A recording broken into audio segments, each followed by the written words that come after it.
Memasuki sesi pelayanan firman, marilah kita menyiapkan hati dengan memohon iluminasi atau penerangan dari Roh Kudus sementara firman-Nya diberitakan. Mari kita berdoa.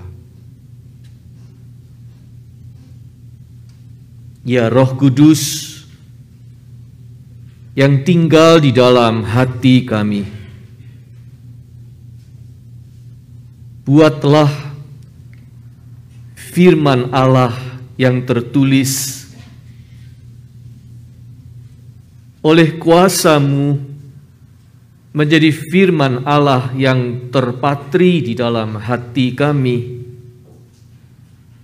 Firman Allah yang memberi kepada kami inspirasi, memberi kami motivasi, memberi kepada kami iluminasi, supaya kami melakukan apa yang Bapa Surgawi kehendaki, yaitu menjadi anak-anak Bapa di surga, yang hidup di dunia mencerminkan kasih Sang Bapa.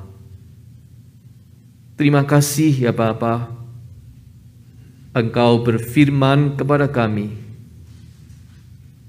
buatlah kami sanggup mengerti dan menaatinya.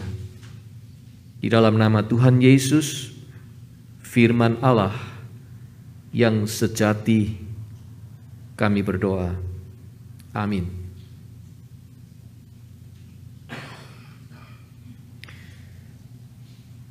Jemaat sekalian, mari kita bangkit berdiri dan membaca bacaan Injil pada hari ini yang diambil dari Lukas 17 ayat 11 sampai dengan 19. Dalam perjalanannya ke Yerusalem, Yesus menyusur perbatasan Samaria dan Galilea. Ketika ia memasuki suatu desa, datanglah 10 orang kusta menemui dia. Mereka tinggal berdiri agak jauh dan berteriak, "Yesus, Guru, kasihanilah kami."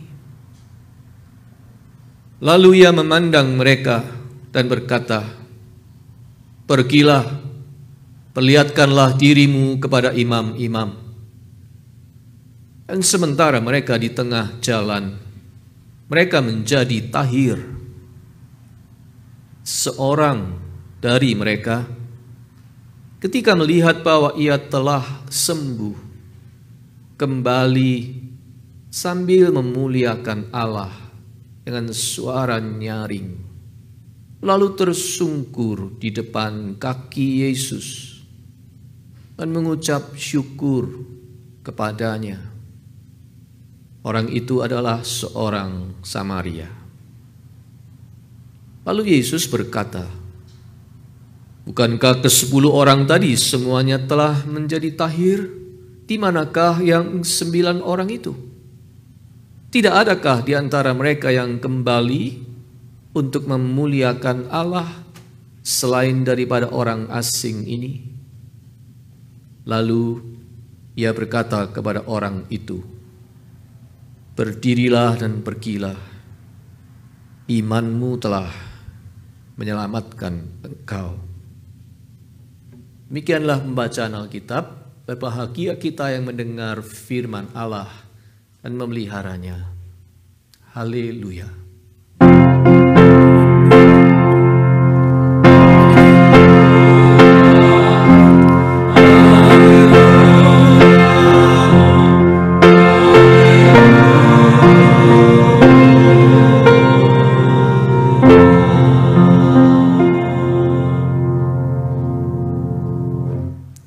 Persilahkan duduk kembali.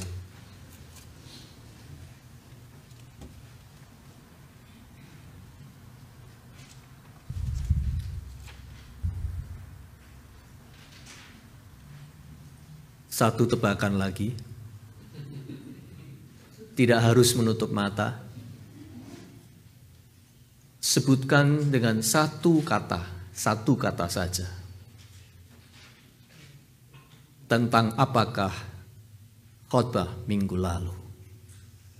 Satu kata saja.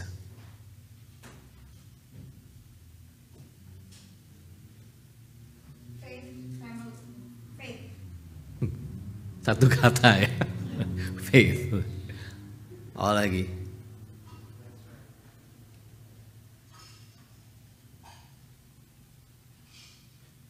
Yang ada hubungannya dengan faith minggu lalu. Satu kata. Ada yang ingat?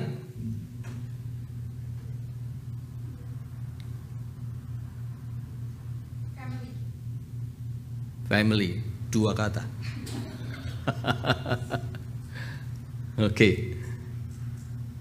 Sambil berjalan kita akan mengingatnya. Saudara, bulan Oktober ini kita diajak oleh Lukas untuk memotret sebuah objek yang bernama faith, iman. Memotretnya dari berbagai macam angle yang berlainan. Nah, minggu lalu angle-nya adalah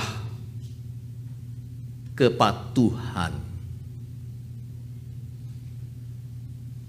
obedience. Itu satu kata yang saya tunggu tadi. Minggu lalu angle-nya adalah kepatuhan. Iman dipandang dari satu sisi ketaatannya. Iman itu sebuah kepatuhan. Nah, hari ini kita berpindah angle, mengganti posisi, memotretnya dari sudut yang berbeda. Angle apakah kali ini? Mari kita ikuti ajakan Lukas, tukang potret kita, dengan menyimak bacaan hari ini. Saudara, pada waktu itu, jika orang kusta itu sudah sembuh dari penyakitnya, sebelum kembali ke tengah masyarakat, dia harus show up di depan imam-imam. Itu peraturan hukum Taurat.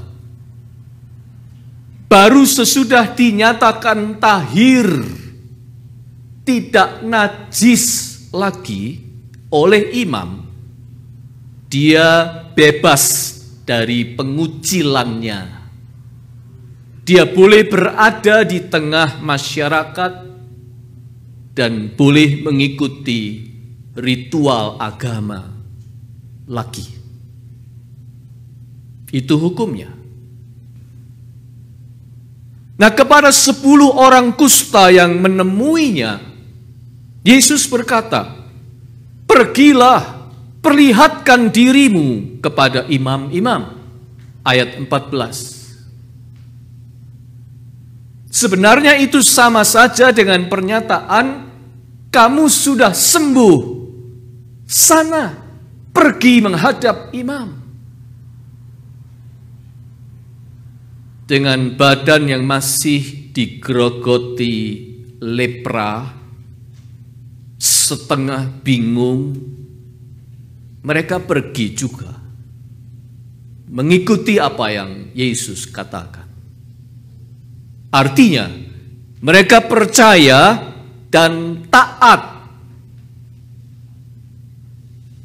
Taat. Akibatnya apa? Perhatikan ayat itu berkata, dan sementara mereka di tengah jalan, mereka menjadi tahir.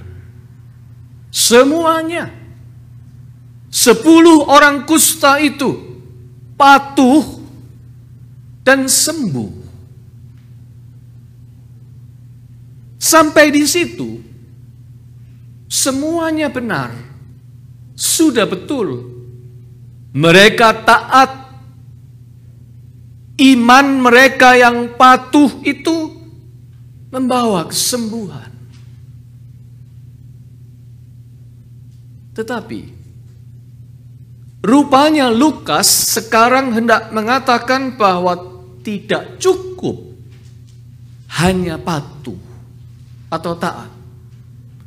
Iman itu bukan cuma soal patuh. Selain kepatuhan, iman juga punya dimensi berikutnya yang lain. Apa itu?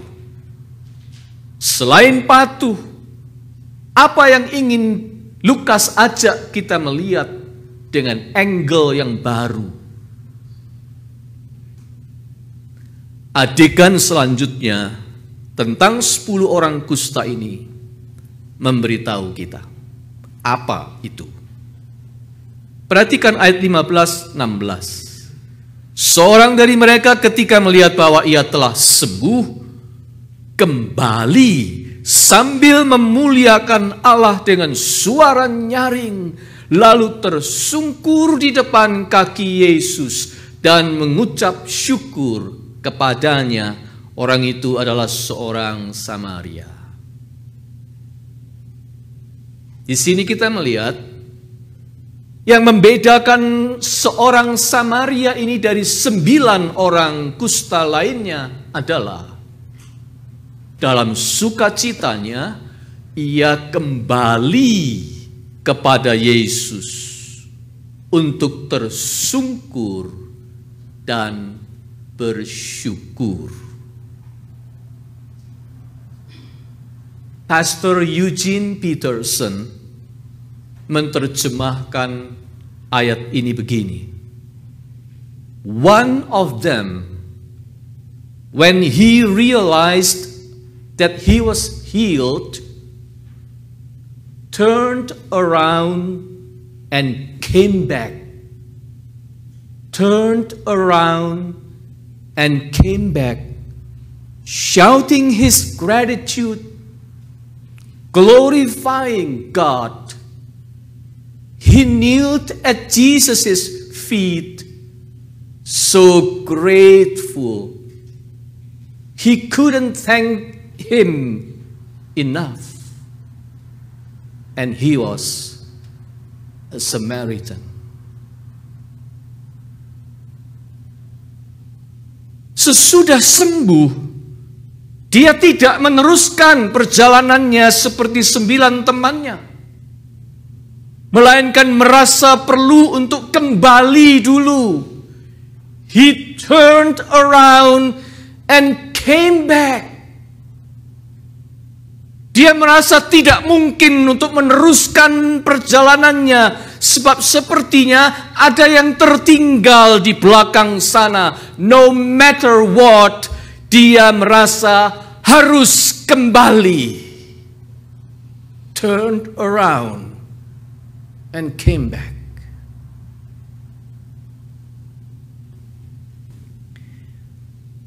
Almarhum paman saya pernah bercerita tentang kejadian di salah satu perjalanan bisnisnya keluar kota Surabaya.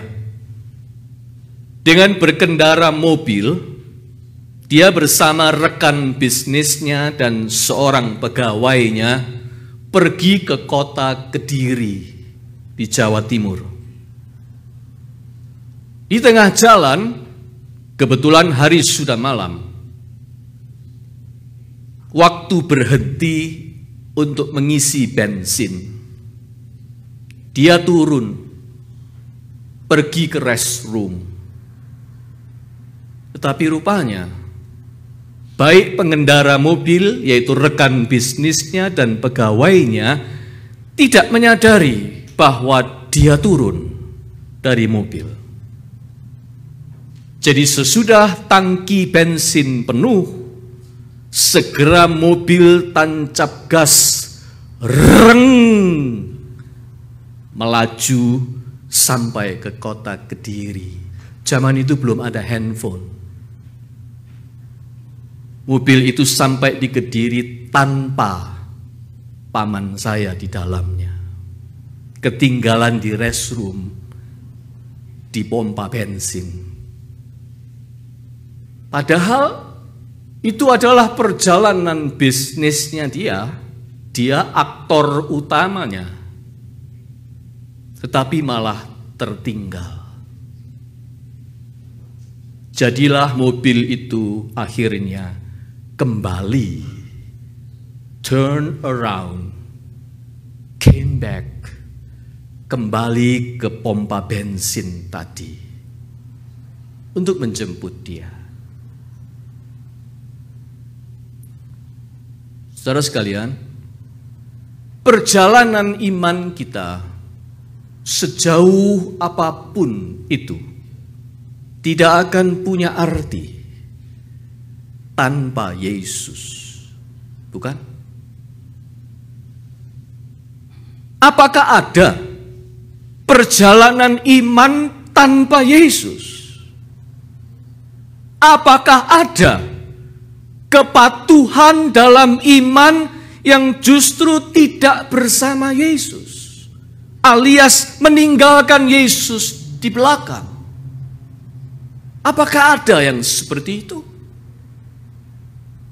Jangan kaget kalau ternyata jawabannya ada dan bisa. Di dalam kitab Wahyu pasal 2, Tuhan Yesus menegur jemaat di kota Efesus. Jemaat ini giat sekali, banyak aktivitas rohaninya, besar jeripayahnya, tekun dan sabar, pantang menyerah, banyak berkorban, pengajarannya lurus, bahkan berusaha menentang mereka yang memberikan ajaran sesat yang tidak lurus. Singkat kata, dalam soal kepatuhan mereka sungguh luar biasa. Skornya A score. Tetapi teguran atau evaluasi yang mereka terima dari Tuhan Yesus adalah, engkau telah meninggalkan kasih-Mu yang semula. Wahyu 2 ayat 4. Engkau telah meninggalkan kasih-Mu yang semula.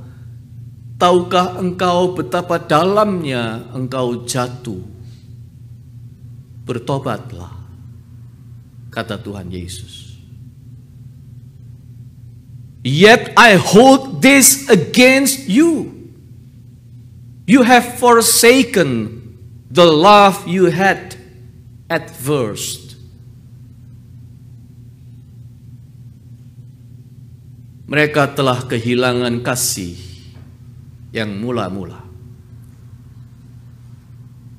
Saudara, di manakah kasih orang Kristen yang mula-mula terletak?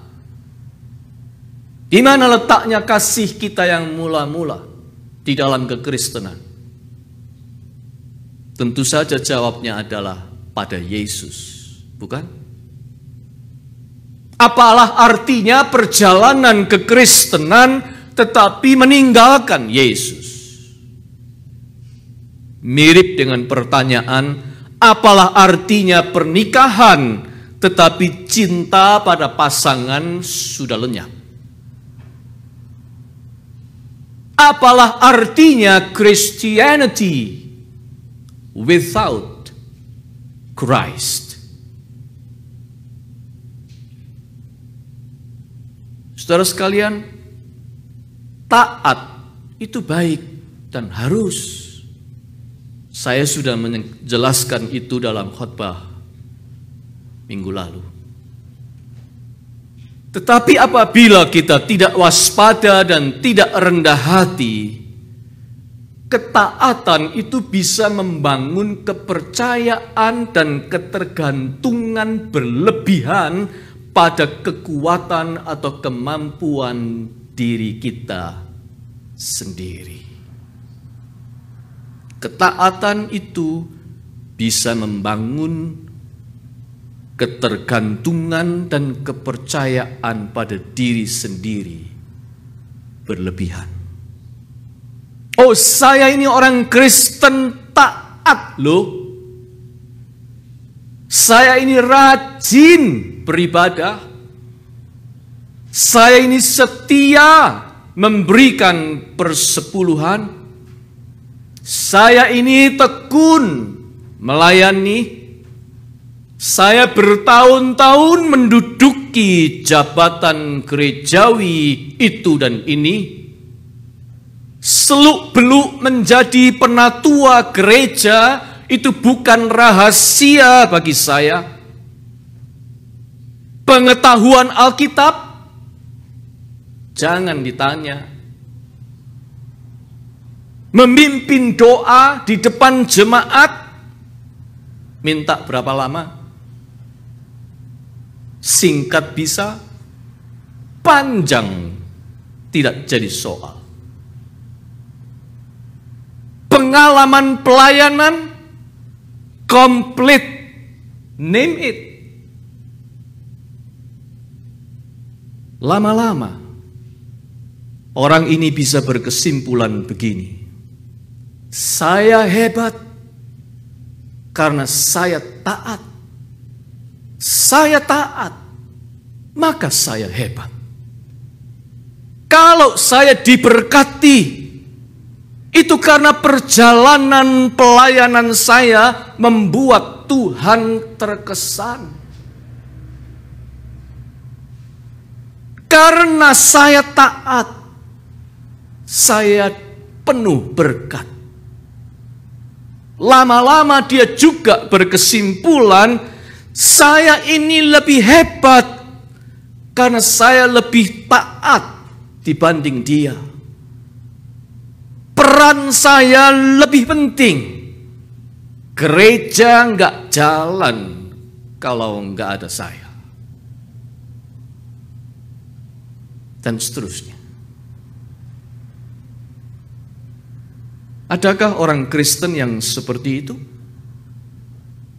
Oh, jangan bilang pada saya tidak ada. Dan kalau sudah sampai di titik ini, pertanyaan maha penting yang harus diajukan kepadanya adalah, di manakah Yesus di dalam perjalanan kekristenannya sampai sejauh itu? Sebab yang ada kok cuma saya, dan saya.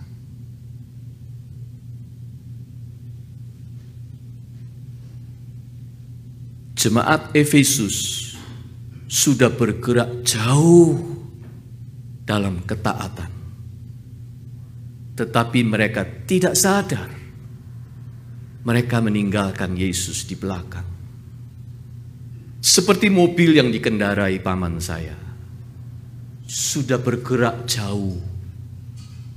Tetapi aktor utamanya tidak ada di situ. Oh, itu bisa terjadi. Perjalanan ketaatan atau kepatuhan yang meninggalkan kasih yang mula-mula.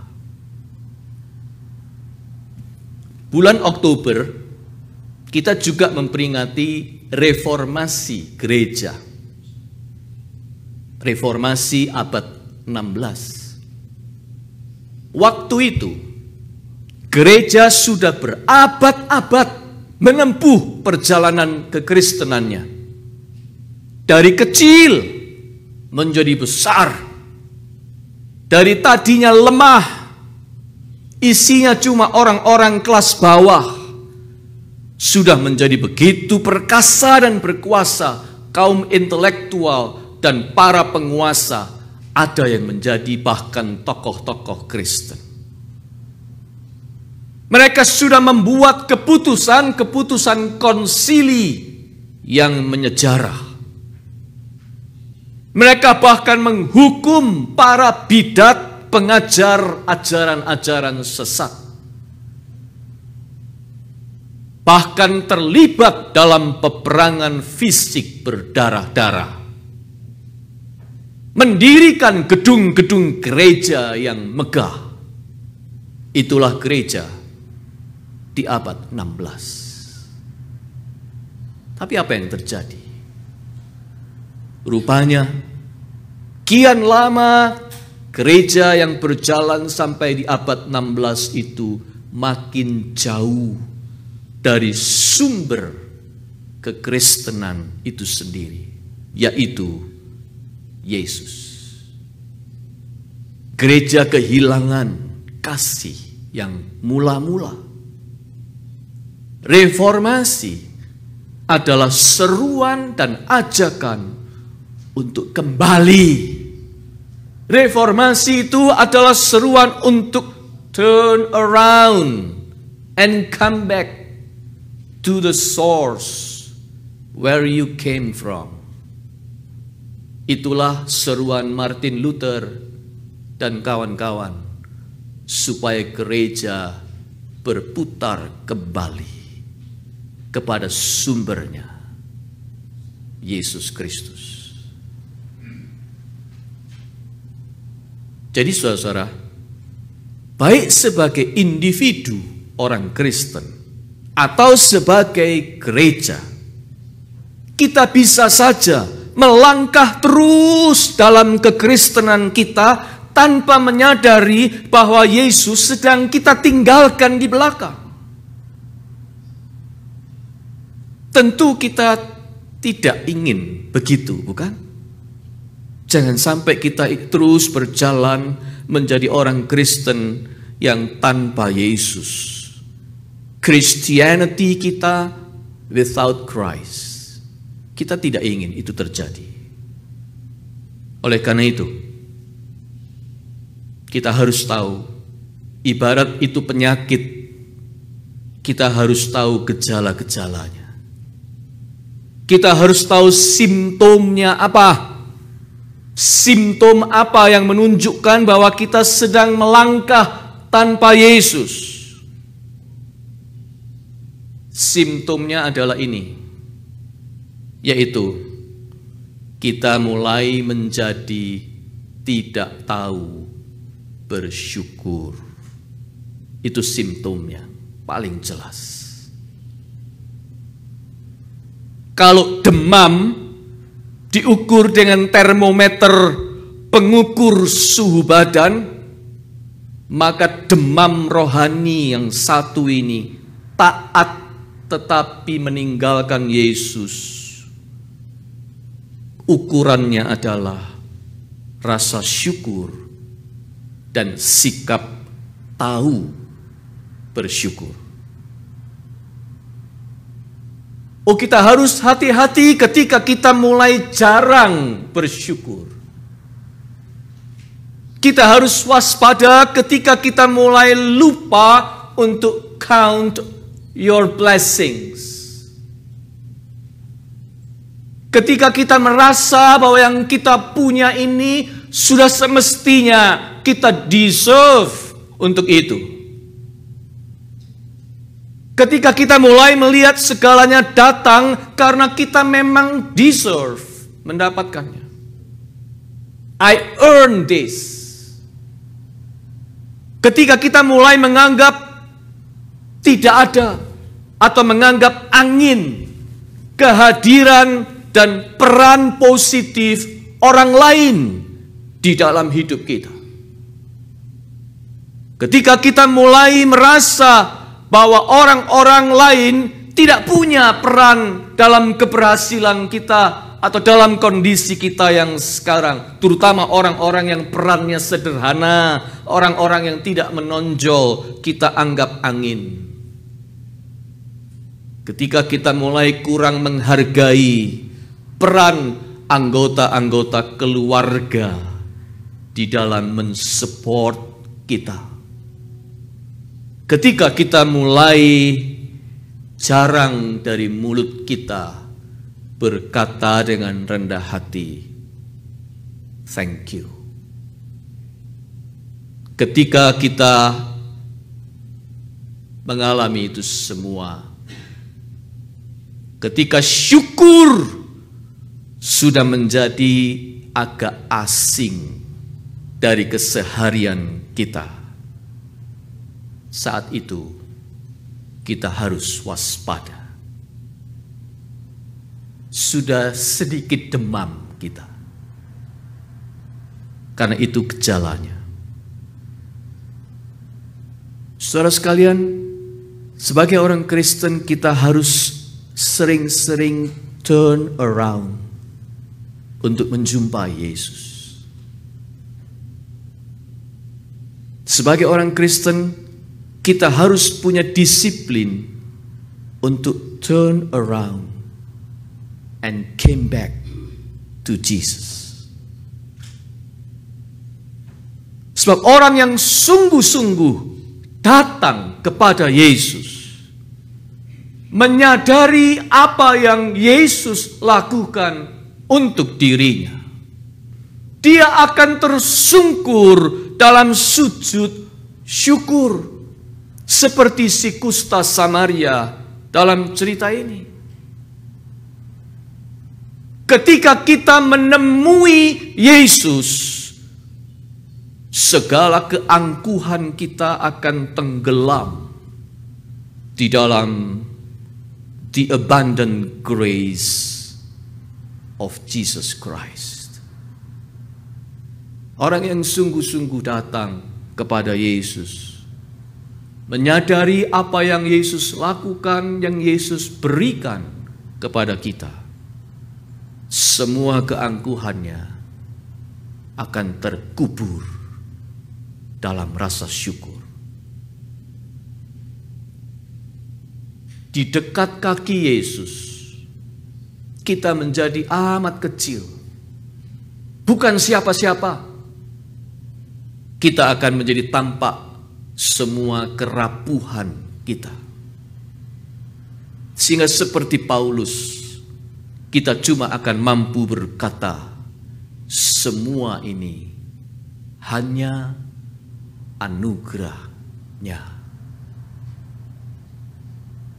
Minggu lalu tamu kita, Dr. Budiono, datang memperkenalkan diri, dan dia menutup introduksi atau perkenalannya dengan beberapa kali mengatakan, semua itu berkat Tuhan. Ya,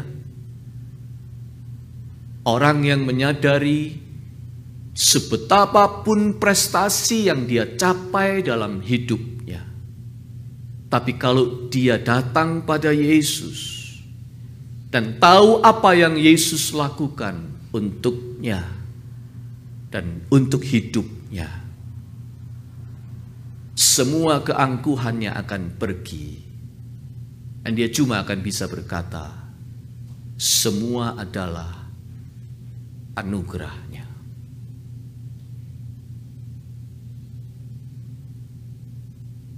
Saudara sekalian, minggu lalu kita baru merayakan perjamuan kudus, bukan? Holy Communion adalah sebuah ajakan sebenarnya untuk secara rutin, at least kalau di GKI 4 kali dalam setahun. Ajakan untuk secara rutin kita turn around and came back kepada Yesus, untuk mengingat apa yang Yesus lakukan di kayu salib bagi kita. Do this in remembrance of me, kata Yesus, bukan? Do this in remembrance of me. Itu ajakan perjamuan kudus yang secara rutin kita dipanggil terus. Kenapa? Kenapa perjamuan itu mesti berulang-ulang terus sepanjang hidup? supaya kita selalu punya waktu untuk kembali kepada Yesus dan melihat apa yang Yesus lakukan di kayu salib untuk kita. Lalu kita datang dengan sujud, tersungkur, dan bersyukur. Itu sebabnya perjamuan kudus disebut Eucharist. Dari kata aslinya yang berarti perjamuan syukur. Gereja Roma Katolik menyebutnya Ekaristi. Eucharist, ucapan syukur. Saudara sekalian, beriman dan bersyukur itu bagaikan saudara kembar yang lengket kayak perangko. Tidak mungkin dipisahkan. Anda tidak mungkin menjadi orang Kristen yang beriman tanpa bersyukur. Kalau kita menjadi orang Kristen yang cuma beriman dan patuh tetapi kehilangan syukur, kita harus waspada. Kita harus turn around and come back to Jesus.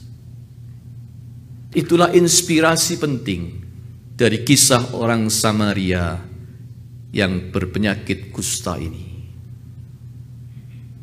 Sebagai orang Kristen, hidup kita patut diwarnai oleh syukur. Kalau Anda perhatikan nyanyian kita hari ini dalam ibadah, semuanya nyanyian syukur. Ajakan untuk bersyukur.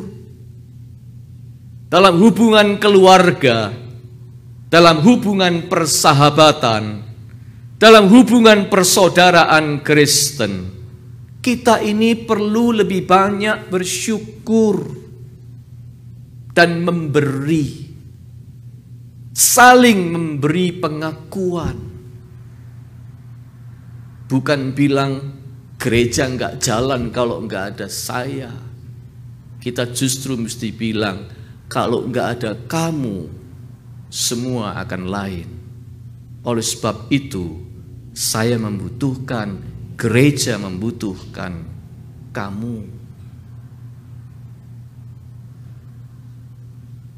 Kita harus lebih banyak memberikan penghargaan satu dengan yang lain. Siapapun, perannya sekecil apapun, berharga di sini. Dan kita mesti membiasakan diri untuk banyak berkata thank you satu sama lain. Itu sebuah pertanda bahwa hidup kita diwarnai syukur. Taat itu baik, sekali lagi itu baik.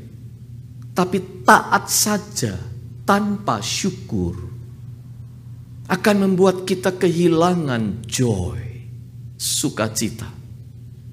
Kalau dalam cerita Alkitab seperti Marta. Marta itu melayani, taat, setia. Tidak ada yang salah ketika Marta melayani. Yang salah adalah ketika dia melayani, dia menggerutu. Dia kehilangan joy. Tidak cukup taat, tetapi kita harus menjalani perjalanan kekristenan ini dengan selalu mengingat the abundant grace of Jesus Christ. Dengan selalu ingat untuk bersyukur.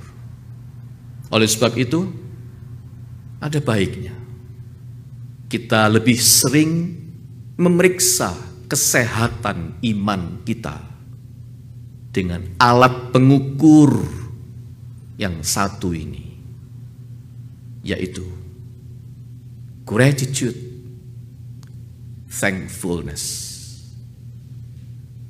syukur. Amin.